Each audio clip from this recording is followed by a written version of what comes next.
Hello, hi అండి. ఇప్పుడు నేను చెప్పబోయే అంశం ఏంటంటే ఆకలి గురించండి.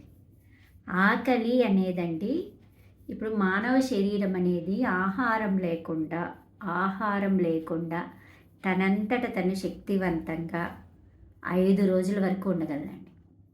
మనము అస్సలు ఆహారం తీసుకోకుండా 5 రోజుల వరకు ఉండొచ్చంటండి. కాకపోతే కొంతమందికి ఏంటంటే అండి ఇమీడియట్‌గా ఆకలేస్తుంటుంది. ఇప్పుడు అది అసలు యాక్చువల్‌గా అది ఆకలి అనేది కాదు. ఆకలి, పెయిన్ అనేది వేరేగా ఉంటదండి. అసలు ఆకలి అనేది దాదాపుగా చాలామందికి వెయ్యదండి ఆకలి. కాకపోతే మనం ఏంటంటే ఆహారానికి అడిక్ట్ అయిపోయాం. కొన్ని కొన్ని పదార్థాలు కొన్ని సమయాల్లో మనం తీసుకోకపోతే మనకు షివరింగ్ లాగా వచ్చేస్తుంది. మీరు గమనించండి. నాకు ఆకలితో వణుకొచ్చేస్తోంది. నేను ఇంక ఉండలేను. నేను తినేస్తాను అని. అంటే ఏంటంటే అండి, ఇప్పుడు మన బ్రెయిన్ ఎలా పనిచేస్తుందంటే, మనము ఎలా తయారు చేస్తే మన మనసు ఆ మాట వింటుందండి. మన బ్రెయినే మన మనసు. మన బ్రెయిన్‌కి మనం ఏది చెప్తే అదే వింటుందండి అది. దానికంటూ సొంతంగా ఏం ఆలోచనలు ఉండవు బ్రెయిన్‌కి. మనం దేన్ని చూస్తున్నాము, దేన్ని వాసన చూస్తున్నాము, దేన్ని ఆస్వాదిస్తున్నాము, కళ్ళతోటి చూస్తున్నాము, చెవులతోటి వింటున్నాము. ఇవన్నీ కూడా బ్రెయిన్‌కి సంకేతాలు ఇస్తాయండి. ఇప్పుడు ఒక తినే పదార్థం గురించి మాట్లాడితే ఆ పదార్థం తినేయాలనిపిస్తుంది. ఎలాగైనా ఆ పదార్థాన్ని తినేసేయాలి వండుకొని.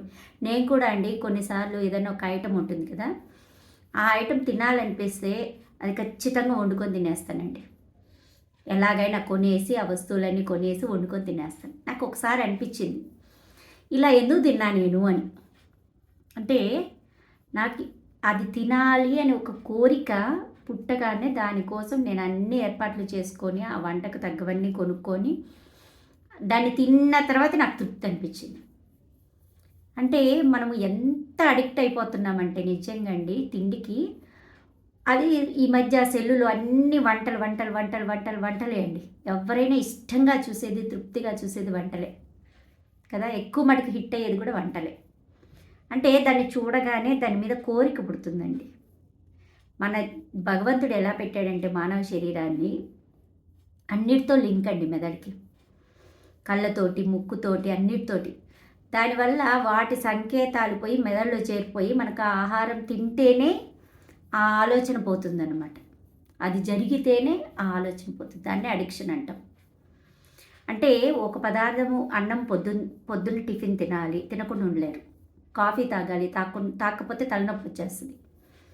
అది తాగకపోవడం వల్ల కాదు, మన బ్రెయిన్ ఒప్పుకోక అది తాగు తాగు తాగు అని చెప్తూ ఉంటుందన్నమాట. అంటే ఇంక మనకు అది అలాగా ఒక అలవాటులాగా మారిపోతుందన్నమాట ఆహారం అనేది. కాబట్టి ఆహారం మీద అనేది కోరిక ఎక్కువైపోతుందండి. ఆ జిజ్ఞాస ఏర్పడిపోతుంది. అది ఏర్పడినప్పుడు అది తీరేంత వరకు తృప్తి ఉండదనమాట. అదే బలం అనుకుంటారు. కానీ భగవంతుడు పెట్టింది ఏంటంటే మనకు ఆకలేసినప్పుడు అన్నం తినమని పెట్టాడు. అంటే ఆకలేస్తేనే తినాలి, లేకుంటే తినకూడదు అని పెట్టాడు. కానీ మనం ఏంటంటే మనకు టైం లేక మన పనుల కోసమని మనము సమయాల్ని కేటాయించుకున్నాం. పొద్దున్నే తినేసి బయలుదేరాలి ఎక్కడికి వెళ్ళినా. ఇలాంటి నియమాలు పెట్టుకున్నాం శక్తి కోసమని. మన శరీరానికి శక్తి ఎప్పుడైతే తగ్గుతుందో ఆటోమేటిక్గా చెప్తుందండి. కానీ ఇప్పుడు మనకు అదొక జబ్బులాగా అండి. ఇప్పుడు ఆకలి అనేది ఒక రోగం లాంటిదండి. అంటే వణుకు వచ్చేస్తుంది, కడుపులో మంటలాగా వస్తుంది, బర్నింగ్ లాగా వస్తుంది అనమాట. దాన్ని మనం ఆకలి అనుకుంటున్నాం, కానీ యాక్చువల్గా అది ఆకలి కాదు. అదనేది ఒక జబ్బు లాంటిదండి. ఒక జబ్బు లాంటిది. ఆ జబ్బుకు మనము ఆహారం వేస్తేనే మనం అలాగా అలవాటు, ఒక డ్రగ్ అన్నమాట. అది ఒక డ్రగ్ లాగా. ఆ డ్రగ్కి ఏంటంటే అది తింటే కానీ మనకు అది తీరదన్నమాట. కానీ భగవంతుడు సృష్టించిన శరీరానికి 5 రోజుల వరకు, అందుకే ఋషులు అంటారు. ఋషి యోగము అంటే, యోగం అంటే 5 రోజుల వరకు ఆహారం తినకుండా ఉండగలగడమే యోగం. ఆ 5 రోజుల వరకు ఆహారం తినకుండా ఉండి ఒక్కసారి తింటే అప్పుడు నిజమైన ఆకలి తీరినట్టండి. అది ఆ నియమాన్ని పాటించిన వాళ్ళు మహా ఋషులు అవుతారు, మహాజ్ఞానులు అవుతారు.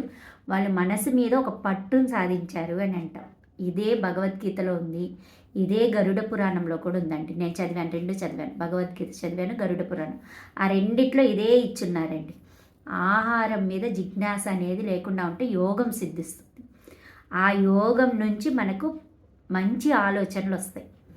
మన మైండ్కు మంచి ఆలోచనలు వచ్చినప్పుడు మనం ఆటోమేటిక్గా మంచి చేస్తాం. ఆ మంచికి మనకు కర్మఫలం అనేది మంచిగా ఉంటుంది. ఇది మన శాస్త్రాల్లో ఉండేది, మన ధర్మాల్లో ఉండేది యోగం అండి. యోగం అనేది చాలా ఇంపార్టెంట్. ఓకేనా?